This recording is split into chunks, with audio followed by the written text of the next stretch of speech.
زکوٰۃ کس پر فرض ہے؟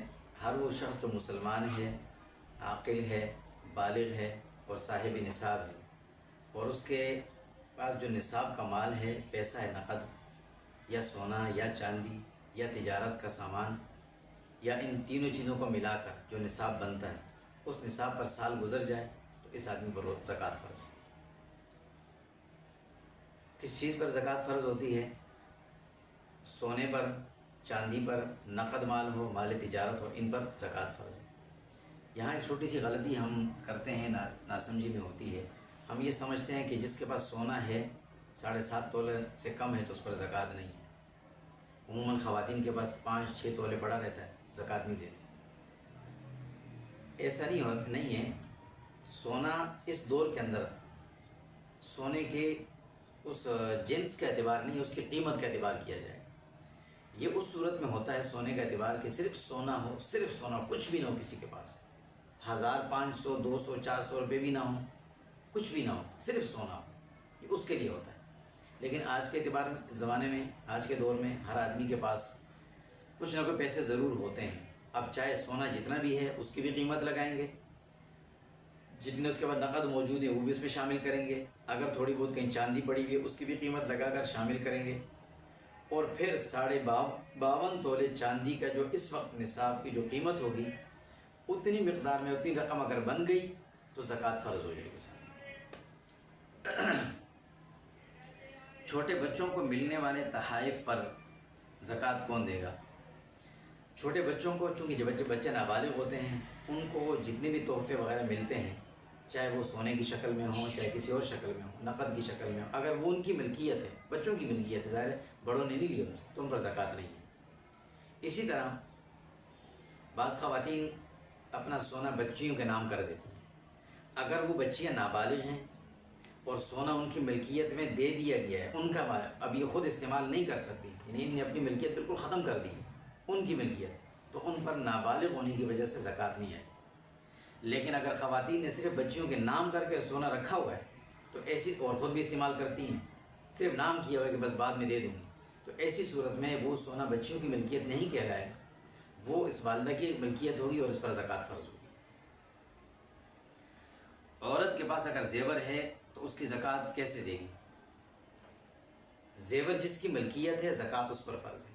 زیور عورت کی ملکیت ہے، زکوٰۃ بھی اس پر فرض ہے، وہ خود سے دے۔ اگر اس کے بعد نقد نہیں ہے تو سونے میں سے کچھ بیچ کر دے۔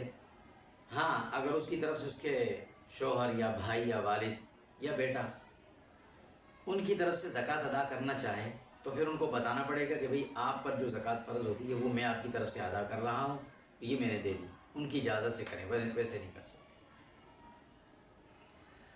زیور ہے مگر 7 تولے سے کم تھا، کبھی زکوٰۃ ہی نہیں دی۔ یہی غلط فہمی ہوتی ہے اکثر کہ سونا تو 7 تولے سے کم ہے لہٰذا مجھ پر زکوٰۃ نہیں ہے، یہ غلط ہے۔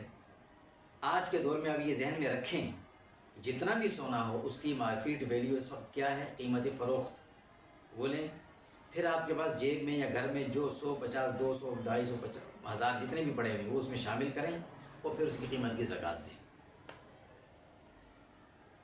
اب جتنے سالوں کی زکوٰۃ آپ نے نہیں دی ان کا حساب لگائیں اور ہر سال کی زکوٰۃ بھی آپ کو دینی ہے۔ گھر میں 3 افراد ہیں، کماتے ہیں مگر سب ایک ہی کی ملکیت میں ہیں تو زکوٰۃ کیسے دیں؟ تینوں افراد جو کمانے والے ہیں، اگر ہر فرد اپنی اپنی کمائی کا انفرادی مالک ہے، اپنے پاس رکھتا ہے، خود کماتا ہے، خود استعمال کرتا ہے، صرف رہائش ایک ساتھ ہے، اپنے پاس رکھتا ہے خود، یا اس میں سے ایک مخصوص مقدار میں رقم اجتماعی خرچے کے لیے رکھتے ہیں اور باقی اپنے پاس رکھتے ہیں، تو پھر تو ہر ایک اگر الگ الگ صاحب نصاب ہے تو ہر ایک پر زکوٰۃ فرض ہے۔ لیکن اگر جتنے بھی کماتے ہیں لا کر ایک آدمی کو دیں، جیسے بڑے بھائی ہیں یا والد ان کے پاس دے دیتے ہیں، ہر مہینے سب کچھ ان کو دیتے ہیں، وہی اس میں سے خرچہ بھی کرتے ہیں، وہی اپنے پاس باقی رکھتے بھی ہیں، تو وہ مالک ہیں۔ تو ایسی صورت میں پھر زکوٰۃ صرف اس مال پر آئے گی جو صرف اس بڑے کے پاس جمع ہے، ایک پر آئے گی۔ شراکت والے کاروبار میں زکوٰۃ کس مال پر ہوگی؟ شراکت کا کاروبار ہو یا مضاربت کا کاروبار ہو، دونوں صورتوں میں جو 2 آدمیوں نے شرکت کے طور پر آپس میں مال جمع کیا ہے اور کاروبار میں لگایا ہے، اصل سرمایہ اور منافع کی رقم دونوں کو دونوں کو جمع کیا جائے گا اور دونوں پر زکوٰۃ آئے گی۔ مثال کے طور پر 5 لاکھ روپے 2 آدمیوں نے جمع کیے ہیں، مشترکہ کاروبار شروع کیا، اب وہ مال بڑھ گیا ہے، اس وقت تجارت کا مال جو وہ 15 لاکھ کا ہے، تو 2.5 لاکھ یہ منافع والے اور 5 لاکھ اصل سرمایہ، 7.5 لاکھ کی زکوٰۃ ایک پر آتی ہے، 7.5 لاکھ کی زکوٰۃ دوسرے پر آئے گی۔ اب اس کی 2 صورتیں ہیں، یا تو دونوں مل کر ایک دوسرے کو اجازت دے دیں اور ایک دوسرے کی اجازت سے پورے مال کی 15 لاکھ کی ایک ساتھ زکوٰۃ دے دیں، اور یا چاہیں تو ہر ایک اپنی اپنی الگ الگ زکوٰۃ نکالیں، دونوں پر آئے گی، اصل سرمایہ کا اصل رقم پر بھی آئے گی اور جو اس میں پروفٹ آتی ہے اس پر بھی زکوٰۃ آئے گی۔ کسی کو قرض رقم دی ہے، اس کی زکوٰۃ میں دوں گا، جبکہ 2 سال تک پتہ ہی نہیں تھا کہ میں نے زکوٰۃ دی، 2 سال تک مجھے پتہ ہی نہیں تھا میں نے زکوٰۃ نہیں دی۔ آپ نے کسی کو رقم دی تھی، ادھار قرض دی تھی، اور آپ نے اس کی زکوٰۃ نہیں دی، یہ قرض آپ کی ملکیت ہے، لہٰذا آپ بھی اس کی زکوٰۃ دیں گے۔ اگر آپ نے 2 سال زکوٰۃ نہیں دی تو اس کی بھی دیں گے اور اب بھی دیں گے۔ اسی طرح آپ نے کسی کے پاس امانت کے طور پر پیسے رکھوائے ہیں تو اس کی بھی زکوٰۃ آپ دیتے ہیں۔ اس کو یوں سمجھ لیجئے کہ بینک میں ہم پیسے رکھتے ہیں تو زکوٰۃ ہم خود دیتے ہیں، اسی طرح ہم نے کسی کو قرض دیا ہے تو زکوٰۃ بھی ہم دیں گے، ہم اس کے مالک ہیں۔ مقروض جو ہے، جس نے قرضہ لیا ہے، وہ نہیں دے گا زکوٰۃ۔ بینک میں رکھی رقم سے زکوٰۃ کاٹی گئی ہے اور ہمیں پتہ بھی نہیں ہوئی ہے یا نہیں۔